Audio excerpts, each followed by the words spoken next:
Hey, what's up guys, Quinn here, and today we're going to be taking a look at another Transformers figure. This is the MX-6601 Dauntless Fighter, a knockoff version of the Studio Series 109 concept art Megatron from Transformers Bumblebee movie.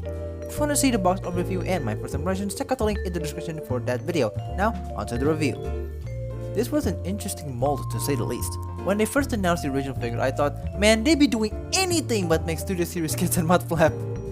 Jokes aside though, my first thought was that they're running out of figures to make and they just throw in concept art just to keep the Studio Series line alive a bit longer. While I still hold on to that impression, my opinion on the figure has changed. I didn't care a lot initially about this figure, but after watching the reviews, I was amazed with the articulation.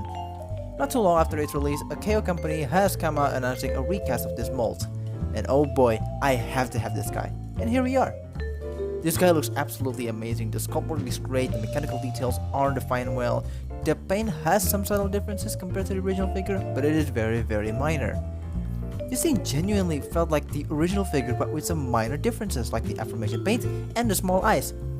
Because this is a knockoff, this guy doesn't come with the Decepticon logo, for obvious legal reasons, so I just put some cheap $2 stickers on. Originally, I thought the purple logo wouldn't work on this guy because I was so accustomed to the black Decepticon logo and I thought, ew man, this will look out of place. That is until I finally put on this sticker and it immediately changes my opinion. This works absolutely well with it.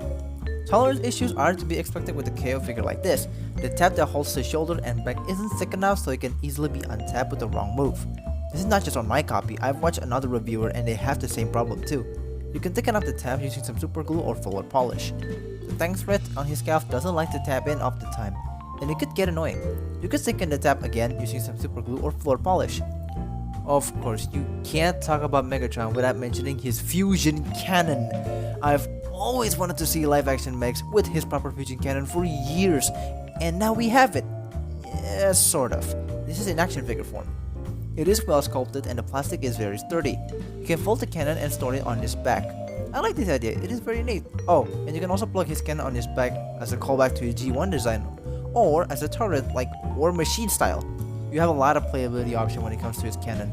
I bet the stop motion community can work that into their animations, maybe like when Megatron is moving his cannon to his back and then transform himself as a shoulder turret. That'd be sick.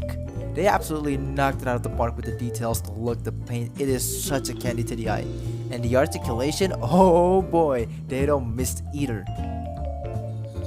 So with this being a leader class figure, like I said, it has a lot of posability that the normal Voyager and Dauntless class figure doesn't have, but also because he doesn't transform, he has a lot of articulation that surprises me.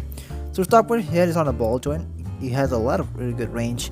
You can look up about that far, and you can look down about that far. You can also tilt some ties aside a little bit, which is nice. It's tapped. The shoulders on a 360 joint, you can rotate around, arm moves out about that far. You have a bicep swivel also as well, it's very stiff on my copy. And you also have a forearm swivel for transformation, and it is a little stiff on my copy. You have a single jointed bend at the elbow, it bends over a little bit over 90 degrees. And the wrist can also rotate around, but this is what I like about this figure. The fingers have the 3-finger trigger finger split. So the finger can point, as you can see, the finger can point. Let me just let it focus. The finger can point, and you can also have this 3-finger split, which is nice. You have a commander class level of finger articulation, which is also nice. It can also move in a little bit due to transformation. He also has a dedicated waist swivel, which is awesome, and it is real loose. It's not really that loose. It's loose for my taste, but it's not that loose.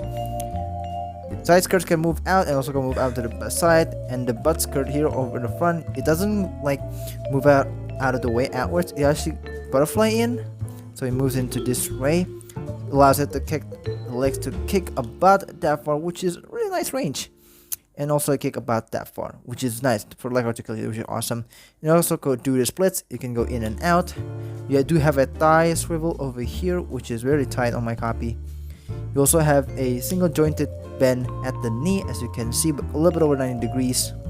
And the ankles can move up, it can move down, and also can tilt side to side, although the tilt side to side the ankle pivot is stiff on my copy. So overall, it is very good, and it also has a butterfly joint. It has dedicated butterfly joints if you guys want to. which is really nice for some posing, and as you can see has a butterfly joint. If you wanted to have more range, just move it outwards and you have a lot more range on the butterfly joint, which is also if you want to have it and sort of like cannon shooting posers or something, which is really awesome to see.